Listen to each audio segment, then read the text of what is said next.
Attention in the pits. All racers, report to the staging lanes. The show is about to start.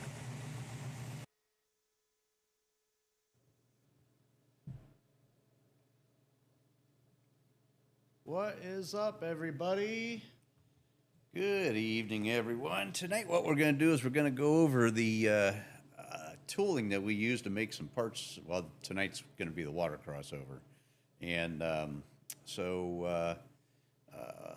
hopefully you guys will be entertained by this. It's a pretty cool process. It's ancient. It's been around since the Egyptians or who knows how long, but basically you're creating a mold out of sand, and then you're making a part from that mold. And a lot of people don't get to see this stuff, so I thought it would be kind of cool to show you guys what our tooling looks like for our water crossover. I don't have the tooling here for the heads. It's big. The tooling for cylinder heads is huge. Same with the intake manifolds. I mean, that box for my intake manifold's probably 4 foot by 3 foot or 3.5 feet wide. So it's a big box, and it's probably about 2.5 feet deep. So, but anyway, what we're going to do is we're going to go over. I'm going to show you the core box. I'm going to show you the pattern, and then we're going to show you the part that comes out of this tooling, and then I'm going to explain to you what the different parts are used and how the process works. So what we got tonight is our water crossover. If I don't know, my son's got it, I think, over there. He can hold that up and let everybody see it.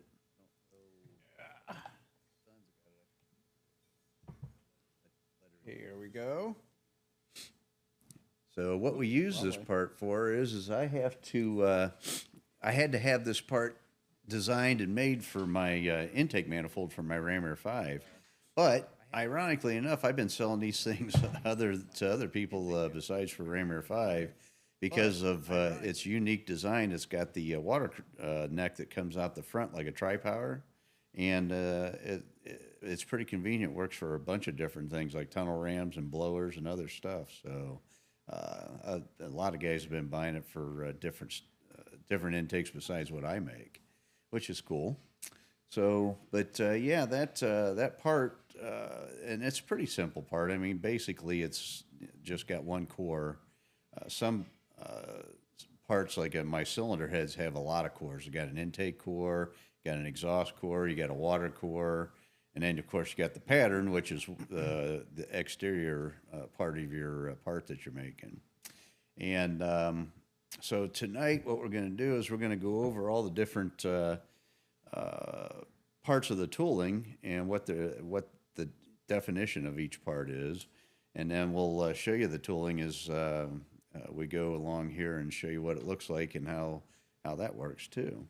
And so it's this all goes hand in hand with what my son's been doing with his scanner and CAD design and that, because in the old days, what you used to have to do is you used to have to make a master out of wood. You would just take a piece of wood. You had to be pretty much a craftsman,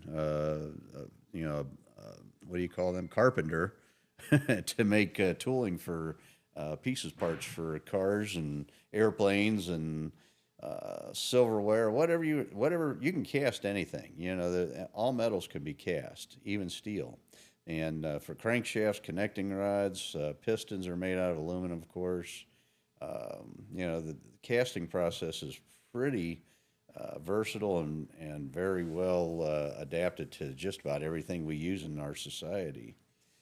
So, like I said, I think this all stems back to, I know it stems back to the Egyptian age. I don't know if it's pre that or not, but they used to, and I think even still in India, they'll dig a hole in the sand and put a cavity in there and pour a part right in the Earth's surface, which is pretty cool too. Yep.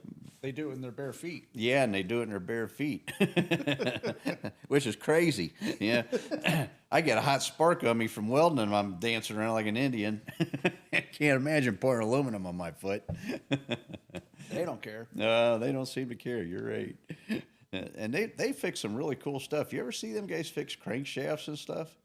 They'll take a crankshaft's broke completely in two, and I mean, I guess because over in India you can't get another crankshaft. They make the damn things there. You'd think they'd be able to pull one, off the shelf, but no, they don't do that. They take and fix the one that broke in the engine, and they straighten it, machine it, grind it, weld it, do whatever they do, and they put it all back together and get how much, or how, I don't know how many more miles of service out of it, but it's pretty cool. Oh, yeah. And Well, when they do that, it's like so barbaric with their machines they have. It is. I mean, you know what it looks like? The tools or the machines and the lathes and stuff that they use in that country look worse than some of the shop machines that we used in our shop class back when I was in high school. And that was ancient, many moons ago. Yeah. But yeah. But so anyway, that part that my son was just holding up there, that's our water crossover. The finished product. That's the finished product after it's been machined and comes out of the mold. And so what we have is a pattern. And if I do this without knocking all the stuff off of my desk here. Anyway, this pattern has a cope and a drag side to it. All right. So the drag is typically the bottom, and the cope is the top of the pattern. And so what this pattern does, it's two-sided. So you got this is the bottom, this is the top part here, and they have a box, what they call a flask, that they'll flip this pattern upside down like this, all right, and then I don't know if you guys can see this or not, but anyhow, then they put the flask on top of this, and then they pack it full of sand, okay. And what that sand will do, and it's got a binding material in it. I don't know what the glue is that holds it all together, but it's actually pretty amazing because it ends up coming out like a solid part. But they tamp that down inside this tooling here, or this pattern. And whenever they pull the pattern off of the flask, it leaves the impression from the tooling in the sand. And then that's your exterior part of your part that you're going to make, if it's a cylinder head or a crankshaft or, in this case, a water crossover. And so you do that with both sides. So you have, you have the drag, and then you have the cope, which is the top.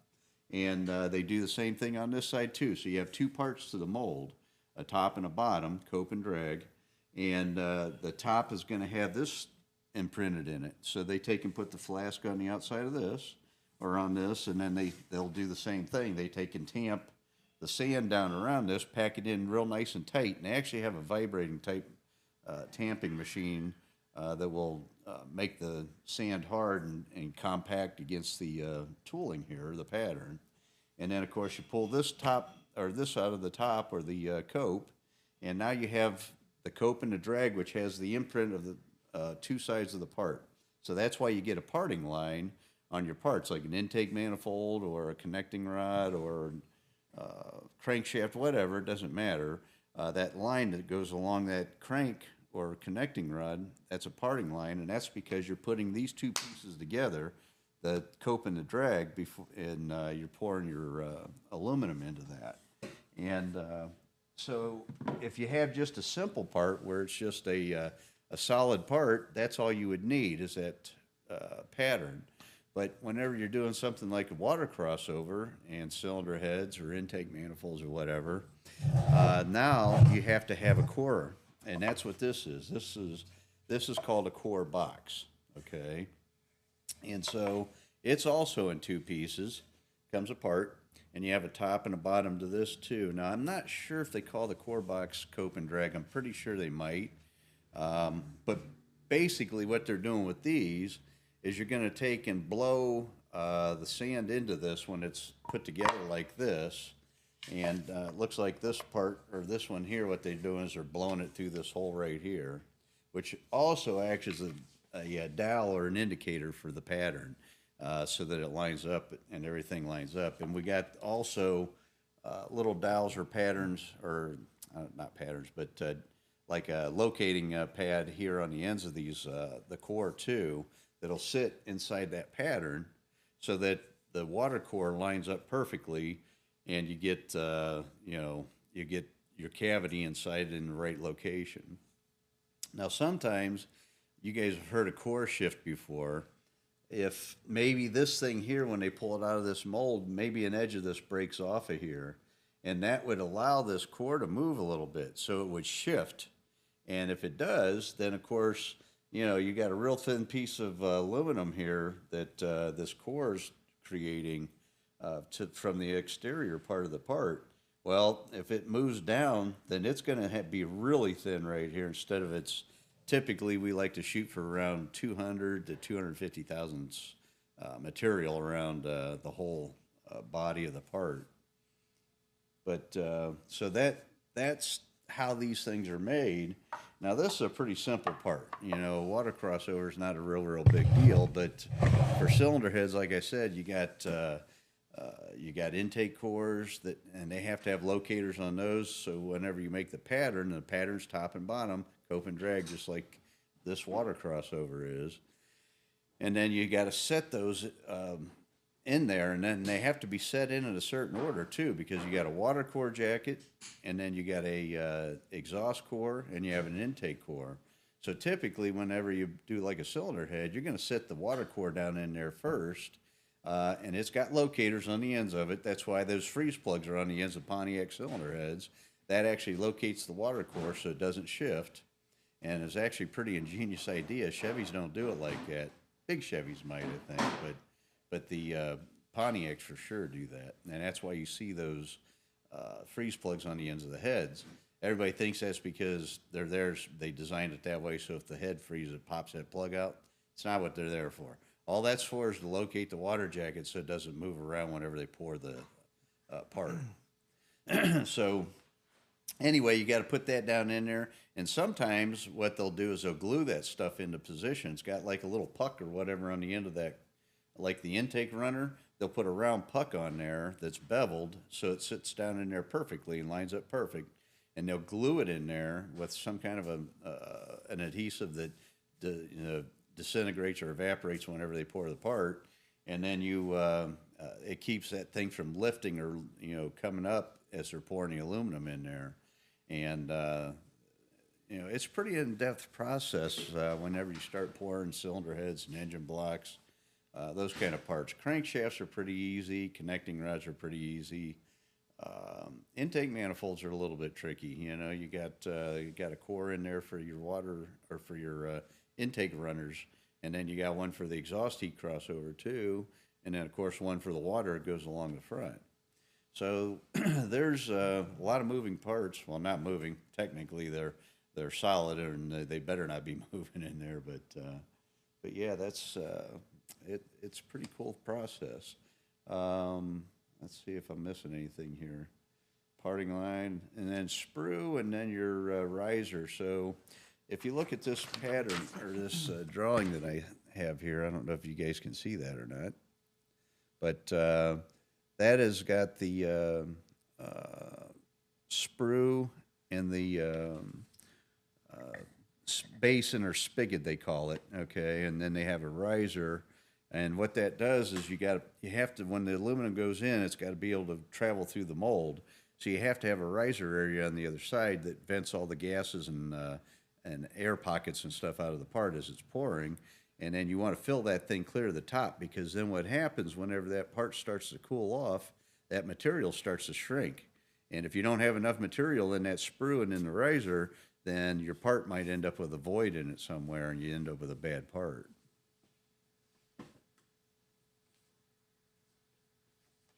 I bet you connecting rods would be really easy to cast. Yeah, those are a pretty easy part to cast. That, cast connecting rods obviously are nowhere near as strong as forged, and I'm sure you guys are familiar with the reason why a forged part's stronger than a cast part. But casting, you're doing just that. It's just a casting. You're pouring material into the mold, and you're going to end up with a cast part. And then whenever you forge a part, what you're doing is you're taking a piece of steel, and they make a die that then they heat the piece of steel up, or whatever part they're going to forge. Could be aluminum too. And what they do is they take in they got a big giant hammering press, and it literally just pounds that piece of steel into the shape of the part that you can make, and if it's a crankshaft or a connecting rod or whatever. And when you're doing that, you're compressing all the molecules and compressing the material, making it more dense, which makes it stronger. So it might start out as a cast piece of steel, but by the time they get done forging it, pounding and pounding and pounding that thing under heat and stress, it compacts the molecules and makes it stronger. And then depending on which way, the structural flow of the metal is in the die or mold, that would determine your strength areas too. Now, wouldn't you rather want a casted rod over a forged one, because doesn't forge bend instead of break? Well, that's actually the reason why you do want the forged part. You'd rather have one that bent than broke. So, yeah, definitely there's an advantage to a forged piece. Even a forged part will, it'll, after it reaches its fatigue point, it'll break too. So, but you want a forged part for most applications if it's under a lot of duress. So, but yeah, you want cast part. The only reason you do a casting is because they're convenient and easy.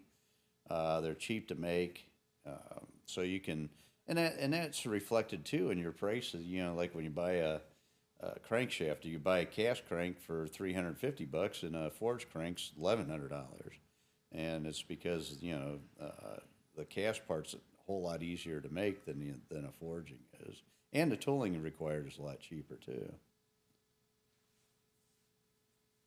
Todd S. asked, do you have any idea what the shrink factor they use on cast aluminum?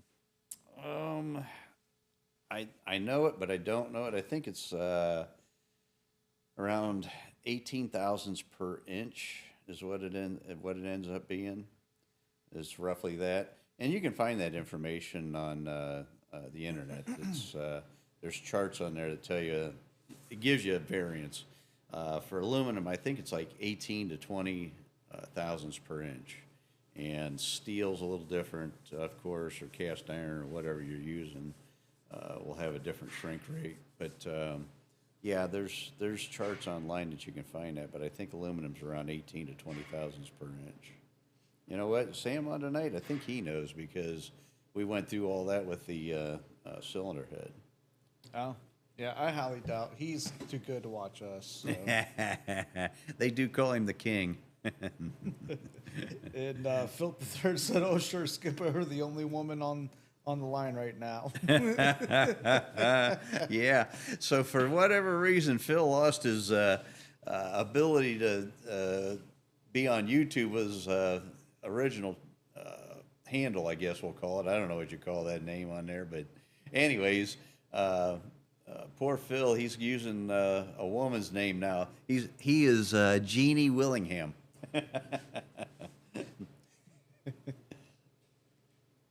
Yeah, I think he's just too cheap to update his browser, and that's why he's got a woman's name now. All systems down. I'm throwing stones because I'm cheap too. I can't. I won't update on anything. As a matter of fact, I hate it whenever they, what is it?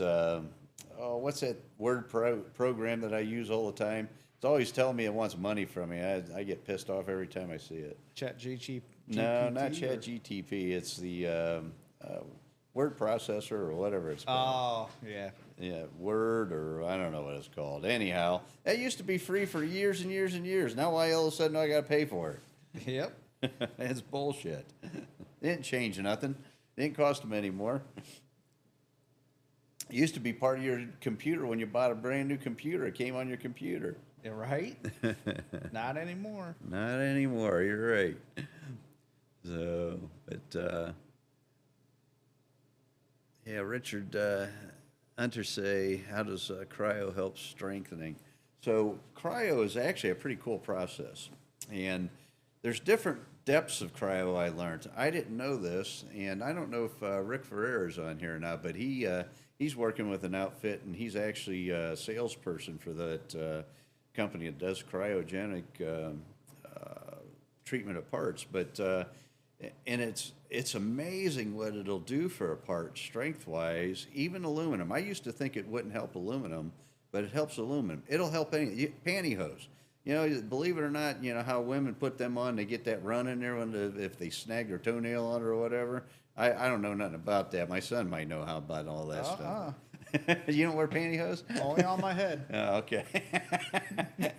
Well, quit going into them five and dimes and robbing them. You won't need to wear them on your head. I gotta get Firebird parts somehow.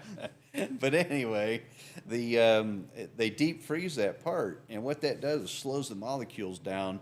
Nothing will stop them, and they try to get it down to as close to what we call absolute zero, which is like minus 300 degrees. I think it's minus 312 or something Fahrenheit.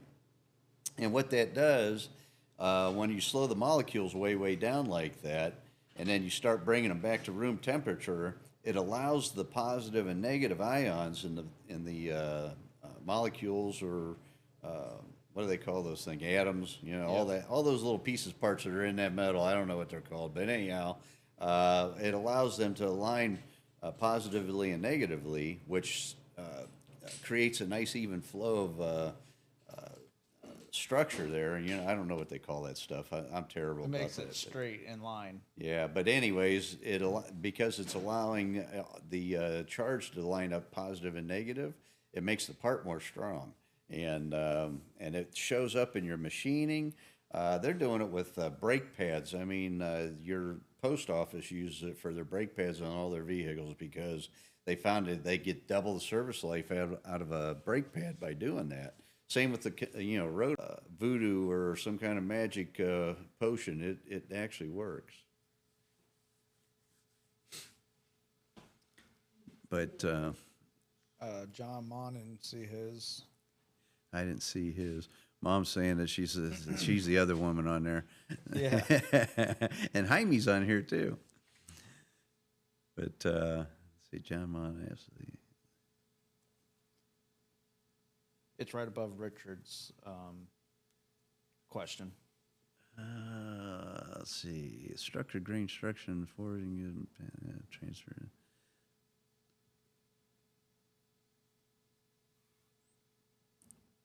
Yeah, so basically what he's affirming what we said about the structural integrity of a caster or forged part. And then down there below, he's talking about the 0 degree Kelvin, which there's Celsius, there's Fahrenheit, Kelvin, and I'm not sure. There's a whole bunch of different ways that they rate temperature, but cold as hell. yeah, minus 300 degrees. That's cold. I don't want to be there. So, but like liquid nitrogen, I don't know what it freezes parts to, but it literally. They call it boiling the part because it gets it so cold, and but you can actually tell when the part is fully saturated by the liquid nitrogen because it quits boiling. You quit seeing bubbles in the container, and that's when it's ready to pull out and insert. But so that that's there are so many cool things out there that with AI and stuff, we're learning a lot more today. Don't get me wrong, but these things that we use every day, guys that figured it out back before they had computers. All they had was napkins and pencils. So I mean, it's amazing to me the technology that these guys were able to figure out with nothing more than a wooden ruler and protractor. I don't even know if they had protractors back then, but man, our older generations were very, very intelligent. They figured out a lot of things. It's like, a lot of guys think that roller lifters are fairly new. They've been around since the beginning of time with automobiles. Since the first engine. And same with the gapless rings. Those have been around a long, long time. And there was something else I just was reading about, roller rockers. Roller rockers have been around a long time. Maybe it was roller. I read or seen something on YouTube about Ford had is roller lifters or roller rockers. I can't remember now. In his first early model engines, because they were trying to keep friction down because they didn't have the oil to lubricate. Yeah, and those were low RPM engines too, low horsepower. Yeah. I mean, the first Model A engines or whatever, I think the horsepower rating on those was only 40 or 50 horsepower. They were low. Yep. So, but yeah, but yeah, that stuff's been around a long, long time. And like our astrologers and stuff like that, man, how in the world did they figure out all that stuff? And I look up in the sky and all I see is a big black area with little white dots all over it. How would they even figure out that that's a star out there? I don't know, but that's pretty amazing stuff. Way above my pay grade, I can tell you that. Right? Nope. Looks like we got, let's see, Scooter's Garage on here. So what's he saying? 400 horsepower NA. A little bit for a good boost. He's working on they're working on, him and I think Rick Undersay is working on a 301 project that they're using, instead of the 301 cylinder heads, they're using the traditional D-port or round port Pontiac head with an intake that Ted had developed and is going to start selling, I do believe, for guys who want to run the short deck 301 with the earlier style heads, which is pretty cool.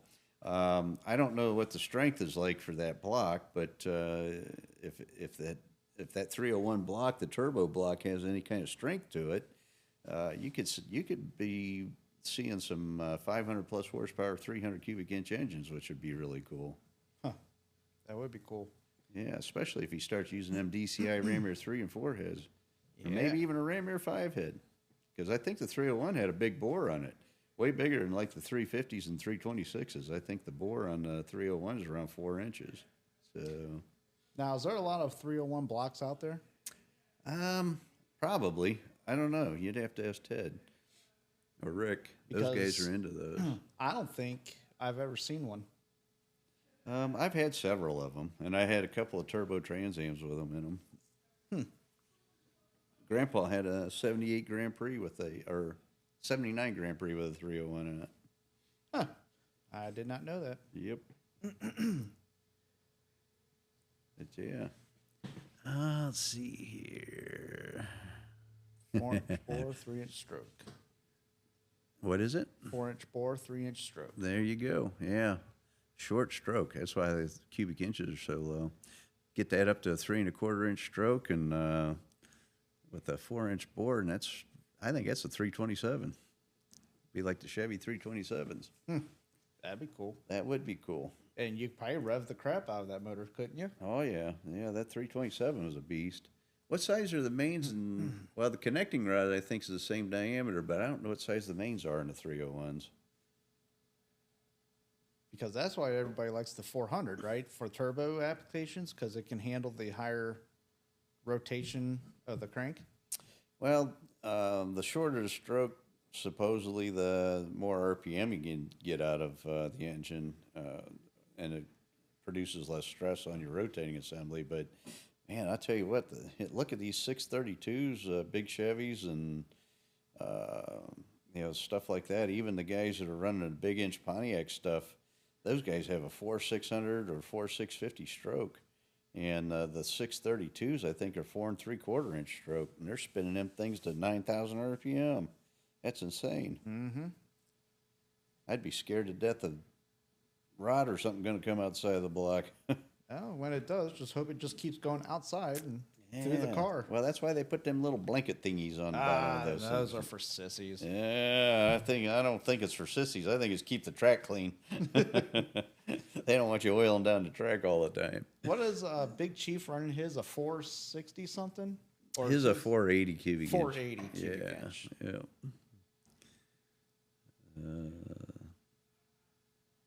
Battery packs and electric taxi. Yeah, so old school Twist brought up a good point. They had electric vehicles back in the 1800s.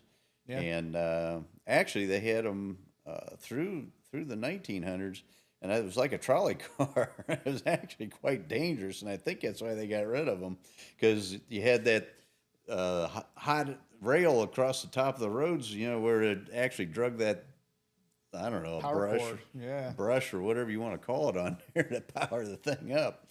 And on a rainy day, you grab that thing or lick your fingers, you might be in trouble. Ah, make a man of you. It'll definitely straighten you up. Straighten you right out, put you 6 foot under. Yep.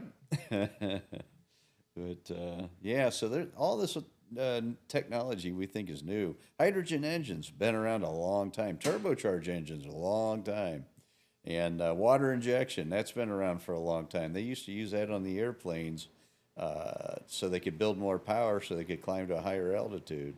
I just think what it is it wasn't economical to run every day. Well, that or so the refining processes were a little bit different than they are today. I think they even ran alcohol in cars. I think some of the first Model A's or Model T's were alcohol. They ran on alcohol, but there's drawbacks to everything. Alcohol is very, very corrosive, and if you don't use plastic or stainless steel, you're going to have a lot of corrosion issues. You can't use regular steel or aluminum or traditional products that we normally use. I don't know what it does to copper. It might tear copper up too. I'm not sure. I know it's hell on rubber. Oh yeah, it dries it out almost immediately. Clay Milliken and Jeff Lutz came together on a hydrogen-powered car. I didn't know that. Huh. Yeah, I didn't know that either. For drag racing? Who said that? That would be Philip the Third. Philip the Third, huh?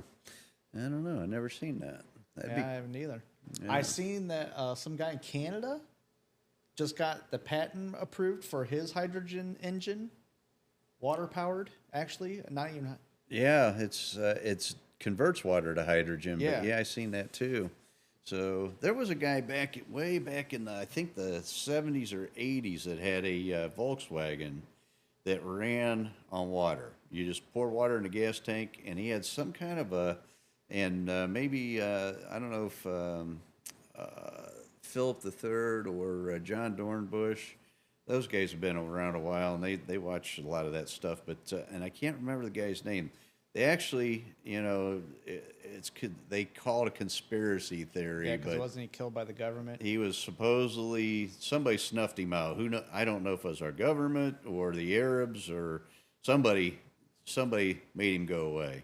And that was because he had some kind of an ionizer that he screwed into spark plug holes. And he ran I think he ran the water through that ionizer on each cylinder. And it created a gas, and it was able to run on water, and it literally ran on water. So, stills are made of copper, so yeah, that's true. true. That is true. So copper may not be affected by alcohol. I don't know, but there's different kinds of alcohol too. You got ethanol and you have methanol, and both of them are corrosive. But I think methanol is a little more corrosive. Ethanol is what they use in our everyday gas. Methanol, and the way that both of them are derived is ethanol is typically a byproduct from some kind of like corn or potato or something like that, where methanol is usually extracted from wood or those types of products. A pulp, like a wood pulp. John Monens asked, why didn't you get a patent on the 100 mile per gallon carburetor? Man, I tell you what, if I knew what I know now, I would have kept and dissected. I had 2 of those come to me, like I shared before. That Valari station wagon that we took to Myrtle Beach, and then I had a customer with a V6 and a Malibu wagon, and that car, I don't know whatever happened to it either, but both of them got insane mileage, and I'm almost 100% sure it's because it was vaporizing the fuel. It had to be a hot spot in the intake manifold in just the right location or something that turned the fuel into vapor instead of a liquid, and was able to get more energy out of it and burn more or burn less and get more energy. But yeah, Smokey Unic did that too. He did that with a Fiero, and he did it for General Motors. They were looking to see what they could get for fuel economy, and Smokey Unic had that little Fiero with he superheated the intake charge and turbocharged it, and I think that it was like a 151 cubic inch 4-cylinder that made I want to say 300 and something horsepower, 360 or somewhere thereabout, but it got 300 miles to a gallon with that kind of horsepower, which that's pretty insane. Especially for that little car. Yeah, well, actually the car probably helped, and that's probably why he did that, because aerodynamic. But regardless, when you get 300 miles to the gallon out of a regular pump gasoline, that's pretty amazing. Holdner's Garage says his car is in Tennessee. I have seen it. Hot vapor engine. Yeah, okay. I wonder, is it at a museum, or is it does a private owner have that now? I would love to see that thing. I've seen magazine articles on it, but I've never seen it. Stanley Mayer. That's the guy. Yep. Stanley. Stanley had a vehicle run on water, and he disappeared. Somebody didn't like him. Private owner owns that car. Oh, really? Cool. That is cool. I wonder if he still uses it, or if it's just sitting in his garage collecting dust. But yeah. Oh, you know what I wanted to we don't. Part of the we got a little off track here a little bit on the part thing here. Let me grab my. I got a pattern, or not a pattern, but a part that we printed with 3D printer, and that's partly where my son and I are going to be working on some new products. Let me grab that real quick. Yeah, that's what I was going to say was for casting and stuff, they're starting to use 3D printing now to make I guess you can call it the negative at that point, because you'd stick that part into the sand now, and it will make your part. Edison and Ford collaborated on an electric car. The oil companies, a.k.a. Carnegie's and Rockefellers, put the kibosh on the electric vehicles. Sounds about right. You guys are going to like this. These are cool. This is, so this is my Ram Air 5 head. And obviously, it's little. It's not a very big piece, but this is an exact duplicate of my Ram Air 5 head.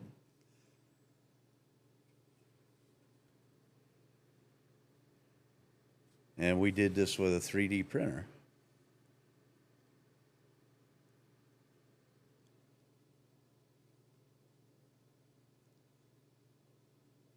And this thing even has like the bolt holes in the flanges and everything. I mean, in the valve cover area. I mean, this is cool. Yep.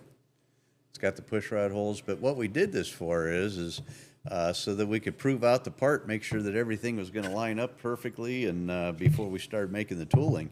This was before we made any tooling. This was 3D printed off of the drawings.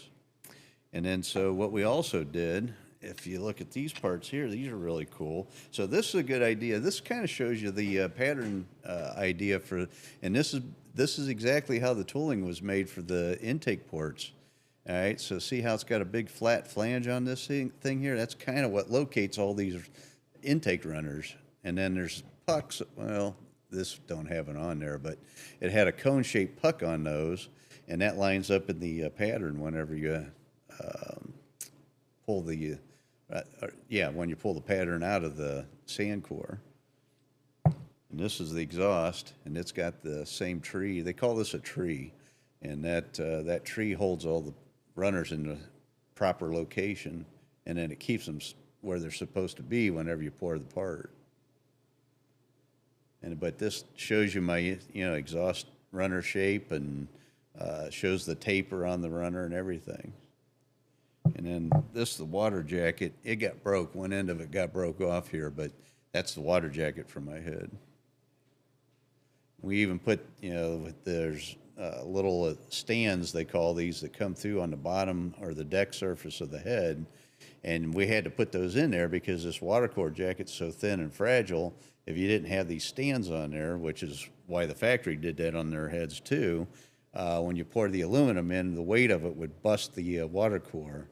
And we just found out we had one bust here on a set of heads for a customer of mine, and I'm going to share with everybody what that looked like and show everybody how he fixed it. Doug actually did a really, really good job repairing the cylinder head.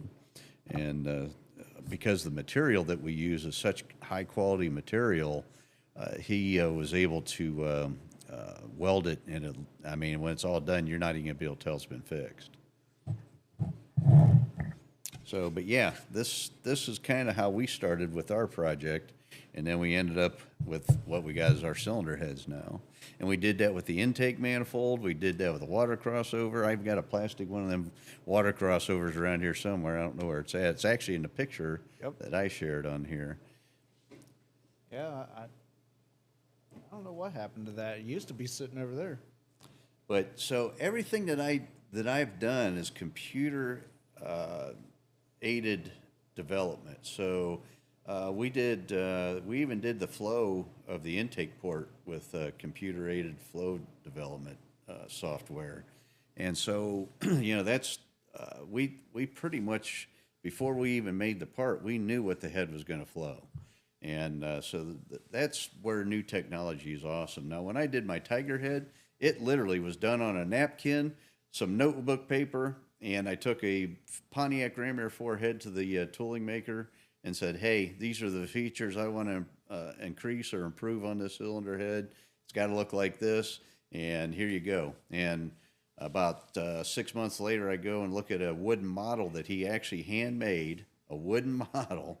Instead of using computer-aided program, he did it all by hand, and serious craftsman. I mean, those guys are serious craftsmen.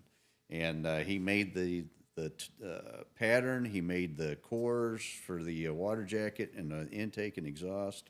And what's amazing is that them guys are so good that, without a computer to check everything like we did here, it worked. That blows me away. That's just insane how that all came together. And that was when I first got my feet wet. The Tiger head was the second product I made. The first product was the Indian Adventure block. I started with that, and then that I wasn't able to finish that project. It ended up going somewhere else. But anyhow, then I started the Tiger head, and then from the Tiger head we went to the Ram Air 5 head. Ram Air 5 intake manifold, the water crossover, a valve cover. I had my valve cover since like in the 80s. I don't remember how far back I did the valve covers. And then now we got the new Ram Air 3 and Ram Air 4 heads, and we're going to have a new Ram Air 4 intake manifold, dual plane intake too. Are you making timing covers? I'm going to eventually make a timing cover and an oil filter adapter. I want to do all the parts in-house. I want to have everything available that I don't have to rely on an outside source. I want to make it all here. And the only thing that I won't be able to do, and even then I might do this too, if they start bringing manufacturing back to the United States and we can do it economically, I will make forged crankshafts and connecting rods as well. Pistons, I'll work with a piston manufacturer to get those done. But the cranks and connecting rods, I got some ideas I want to do to those, improve those too. And then I'm going to do a block, as everybody knows as well. So, but yeah, I'm going to try to do everything. I want to make all the parts so that I don't have to rely on any outside sources. But yeah, so some guy in 40s that had a carburetor that pre-vaporized the fuel, and see that would be pretty cool. Mm-hmm. That whenever I was younger, I used to think that cooling the fuel is the way to go, and it is to a point. It'll create a denser air charge or cooler charge, and it does make more horsepower. But now I'm wondering if maybe we're going the wrong direction. Maybe what we should be doing is superheating the fuel and getting more energy out of the fuel that way instead of cooling it. Or maybe what we do is we super cool the fuel and create a chamber that the fuel goes through that's super hot, and it immediately, instantly turns to a vapor. And then it would, that's why I think that natural gas and propane and those fuels burn cleaner, because they're a gas already. They're not a liquid.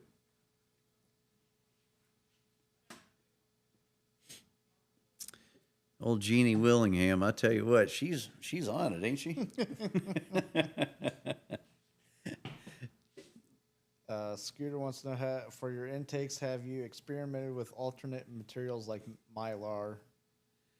Well, we're just getting into doing that, and we're going to probably at first use a carbon fiber filament to do our first intake.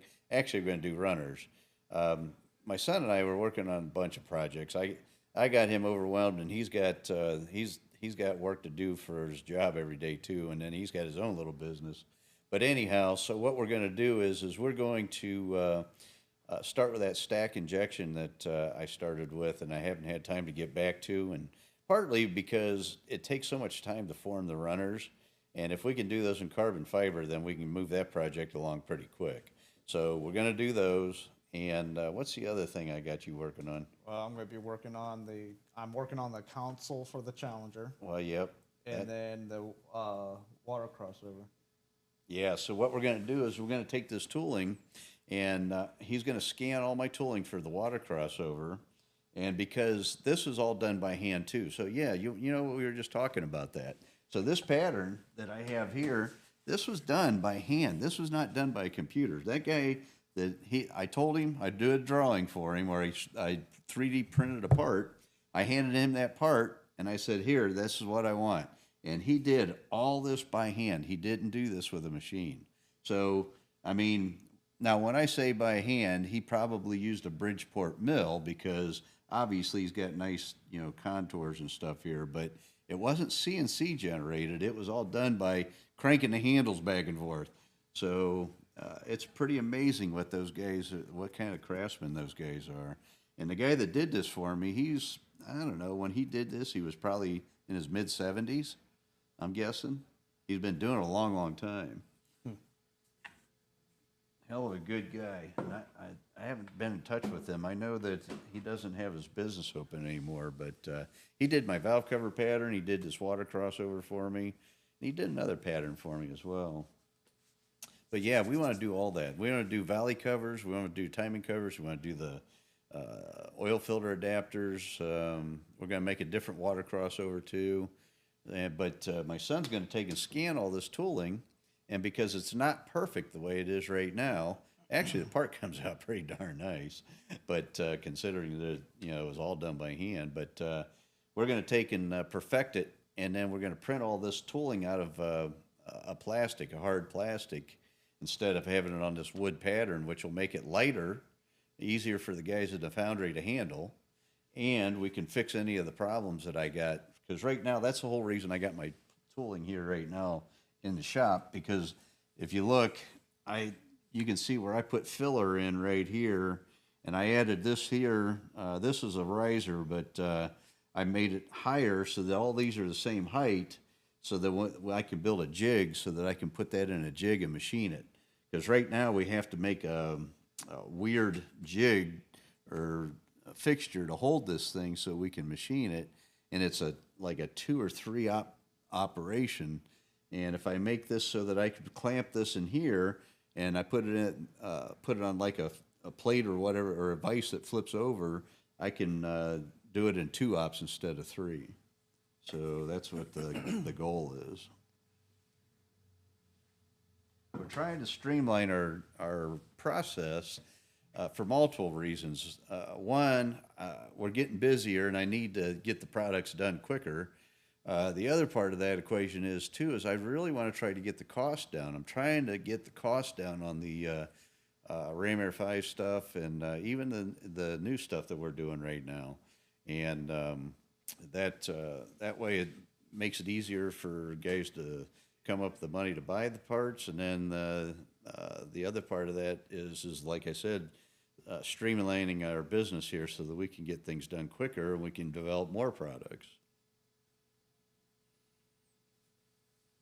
Scooter says the mixed filament that they use pressure tested to 30 psi with no signs of fatigue or stress, and it's super lightweight. Okay. And is it vapor tight? Because we're using this for intake manifolds, and you got gas and air moving through them. So I want to make sure that it doesn't create a vacuum, like doesn't have kind of a or dissolve. I know that what do they use, like MEK on the that plastic that you use for FDM to smooth the surface? Yeah, but that's on ABS material though. Okay. Yep. Yeah, this is a nylon carbon fiber and something else mixed is what filament I have. Okay. Now, MEK doesn't affect it? No, it's chemical resistant. Oh, okay. Yep. So it should resist alcohol or racing fuel or anything that we would use. Right. Okay. So, yeah, so we're going to make those runners out of that carbon fiber material. And what's going to make it a lot easier, too, for me is now I don't have to weld everything, which is going to distort all my parts, and I have to go back in and remachine it.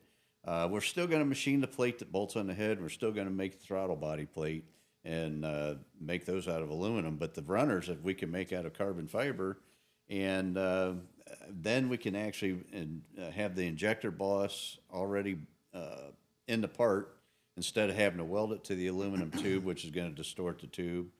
And there's a lot of advantages to it. We're still going to have to machine certain parts of the intake manifold, and that's okay because we want that in structural integrity anyway. But man, if we can do the runners, and if I decide that I want to do a different, different angle, maybe we don't want to have it at a 45, we want to bring it out straight, or we want to bring it out at a 30-degree angle, or whatever I decide to get more hood clearance, or whatever we're going to do with it, then my son's already got the pattern or the drawings, and we just tweak that drawing a little bit and print new runners. Yep. So, and it's still not going to be cheap to do an intake manifold. There's really no inexpensive way to do it. The least expensive way is casting it. And maybe what we can do to get the price down is we can do an FDM like we did this part here. Okay, we can make some tooling out of it, you know what I mean, and print it, and then I can get castings made of those too, and instead of printing them all the time, because print times takes a long time, and then where the cost comes in is if for some reason you run out of filament in the middle of your print, or the filament breaks, or you get air that gets underneath the door or whatever on the machine, or if you have an open face machine and the room gets a draft, from wind or whatever, it screws up the damn print, and then you got to start all over again. Yep. And the filament itself is not cheap. Right. So the carbon fiber filament's fairly expensive, but so there's we're trying, like I said, we're trying to perfect all this and tweak it, and we're going to get it so we can sell it the cheapest that we can, but still provide the highest quality product that we can provide.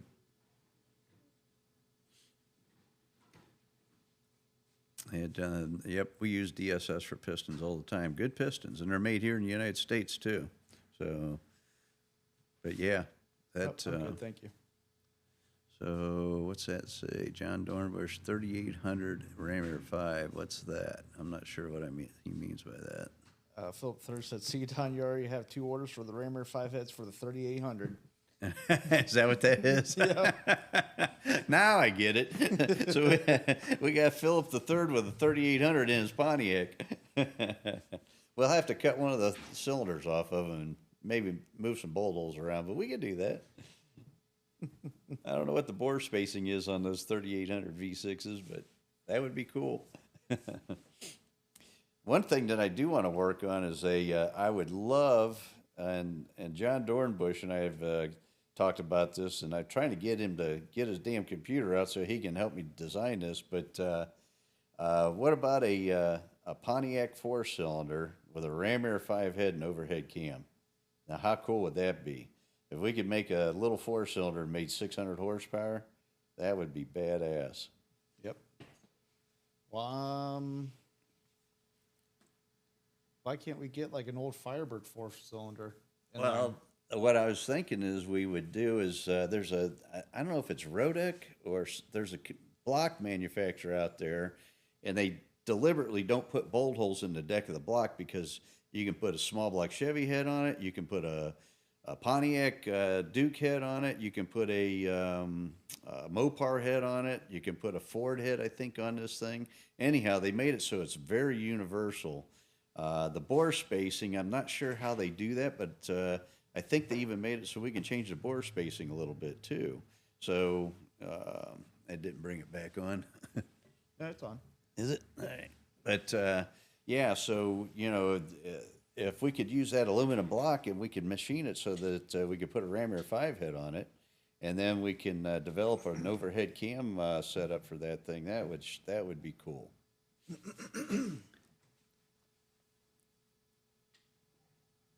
So yeah, scooters. Oof, that'd be insane, and that would be cool. I mean, I would love to do that.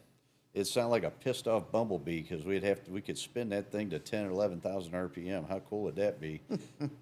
Cruising around a flat track or a dirt track, that'd just be badass.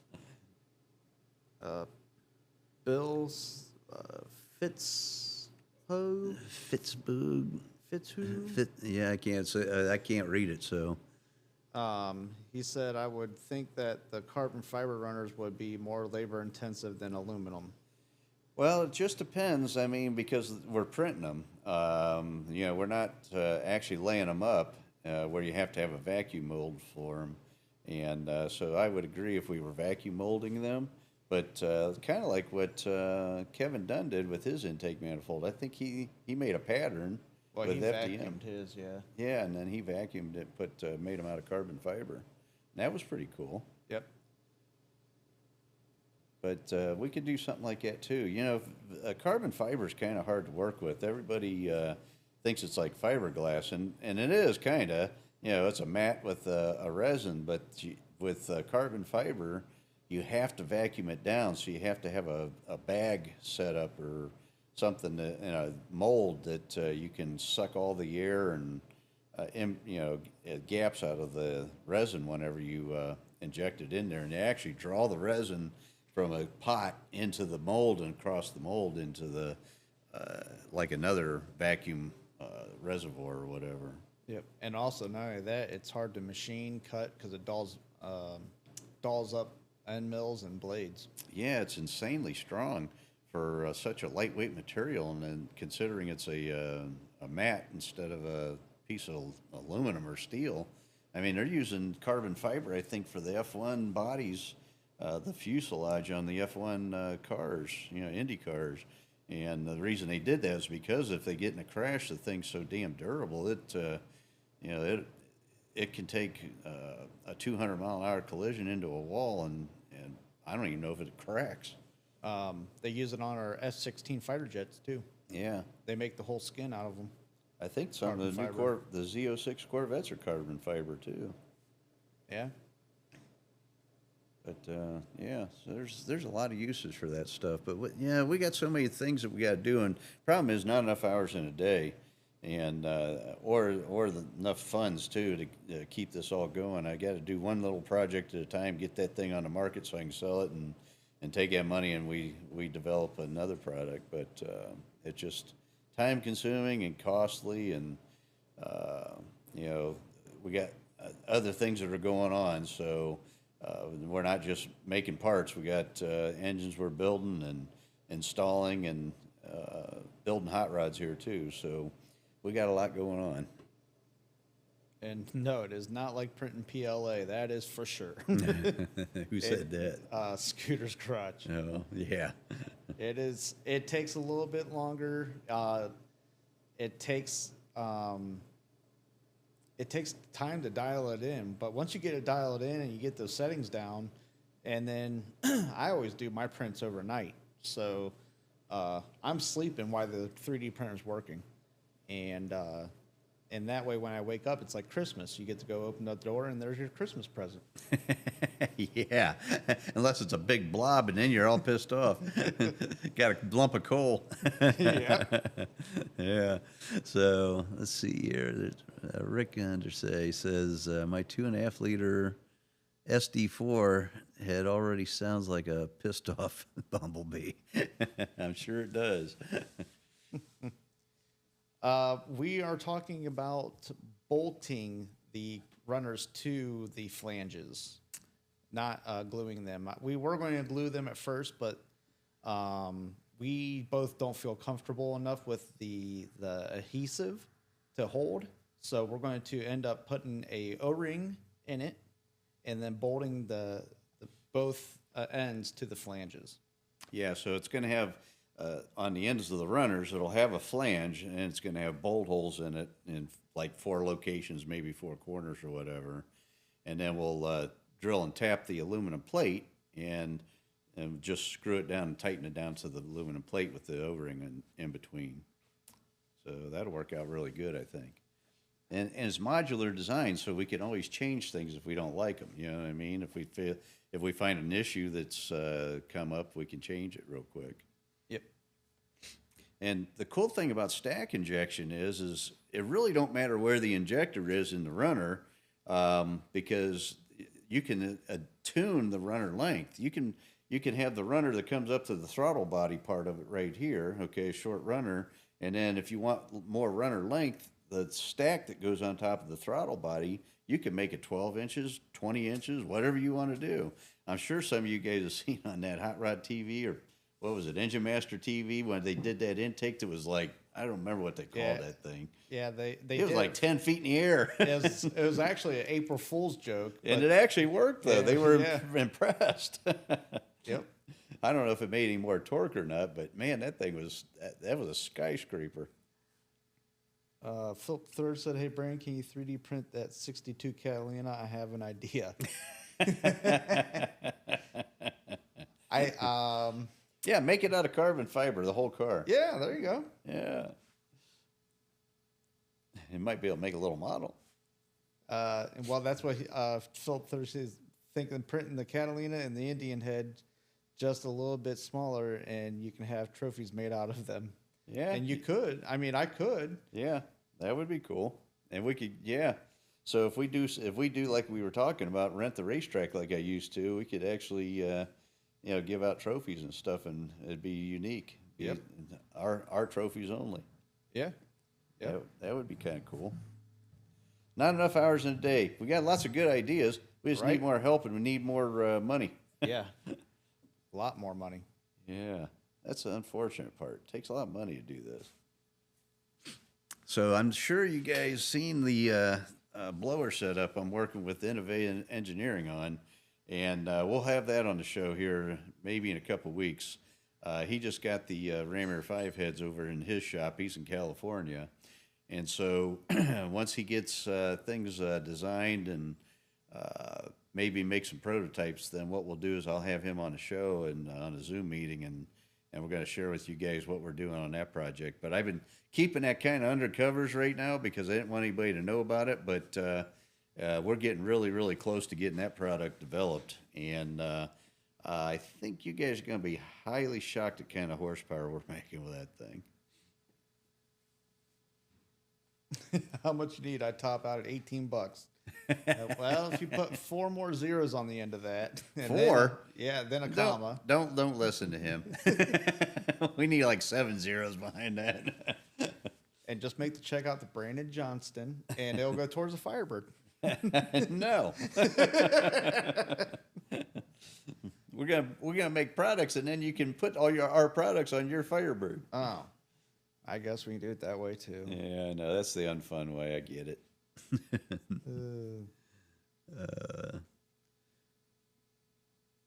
Yeah, miniature Ram Air 5 engine. I think my son was going to do that. Tim Corsiak was saying you need to do a Ram Air 5 engine. I'm actually starting to gather pieces for a block. That was the biggest holdup because, getting with Sam, love him, Yep. but getting with him is like I don't know. Chewing nails. Yeah. So, so I just needed a block, and I think I found I wanted a block that looked like the Pontiac block, not just a V block. Generic block, yeah. I wanted to look like a Pontiac block. So I think I found one, and I haven't printed it yet, but whenever I get the up-to-date cylinder head, the new cylinder head file, and then an intake, then I am definitely going to make a replica desk model for the Ram Air 4 heads, and then I can do it with the Ram Air 5 head as well then. Yeah, we can offer it with a stack injection or a blower or single carb. That would be cool. Or a tunnel ram. Yeah. Actually, the tunnel ram would be the coolest in a supercharger, like a 1471. Yep. I got that picture of that one. I don't know if you can take that picture and use it or not, but. No, unfortunately. All right. Well, I have to design all that then. Yep. But yeah, maybe we can sell those. Maybe guys will buy those and they can use them on their desks at work Yeah, or whatever. absolutely. That'd be cool. Scooter said, "Hey Brandon, how many intakes could you print out of the nylon carbon fiber? We are very close to production runs and maybe looking for a manufacturer." I don't know that you'd know that yet. Yeah, I'm not 100% certain yet. We haven't been that far in the project yet. It takes a certain machine though too. You got to update your machine, don't you? No, that's the reason why I bought my machines. Okay. Yeah. Because it doesn't take a special head and it has to have a certain heat and everything to make it work. I already updated mine with the different nozzle. Okay. But I bought that machine specifically for purposely doing these kind of filaments. Okay. Yeah, so it takes a special machine, and then there are places out there to do it. You send them a file, and they'll do it for you. I checked with a couple of them. They're expensive. So I don't know if it's because it's still so new or I don't know. They were kind of pricey. Yeah. Well, 3D printing in general is just expensive if you have like an actual company do it. Even some of the smaller guys like me, I've seen people print stuff and I'm like, holy moly, I can't believe they're charging that. Well, the fail rate has to be calculated in. There's a lot goes into it. And you're not really, you don't have the overhead either. You're doing it from home. So, once you start taking on overhead, guess what? Your price has to almost triple. Well, that's the thing with 3D printing right now with smaller guys like me. And that's why a lot of these people, they go to Etsy or Shopify because they have print farms. So they'll have literally 50 printers, but they print off PLA. PLA, I've done so much printing with PLA that I can almost 100% guarantee rate. I mean, it will print. I don't. Jamie, I mean, she just throws it on there. We don't even look at it. We just walk away from the printer. We know that it's going to print. That's awesome. PLA is that easy to print with. And that's what these printing farms are doing. And that's great for prototyping, unless you're doing something that takes pressure, like water pressure or air pressure, or if you want something that's going to be a little bit more structural sound, because PLA is brittle. And you can make it watertight, but it won't hold up to probably anything more than 15 psi. Or chemicals, probably either. Yeah, it definitely doesn't hold up to chemicals. Yeah, it's got a lower melting point. But a lot of these guys, like for instance, my work, they don't use the prints for anything other than they bolt it up and make sure all the bolt holes are going to line up. And we use ABS at my work, which I think is overkill for what they use it for. They don't even run it through the machines or anything. They literally just check bolt holes, clearances, and then they take that part off and then they mold it. So, I mean, if it's drawn right and everything's been proven out on the computer, you can do that. So there's nothing wrong with that as long as you have your system down. Yeah, but they use ABS, and ABS is a little bit stronger and harder to print with material than PLA is, and they waste a lot of money and time just using ABS. But at the time, though, when they bought those big machines, the Stratus machines, you only had a couple of choices. So I guess I get why. Right. It was fairly new when they first started using it. Yeah. But yeah, we're probably with that project. We're probably still a month out. I still have to get the Challenger Console done. console done. Yeah. There was something else we talked about last week that needs done too. I don't remember what it was.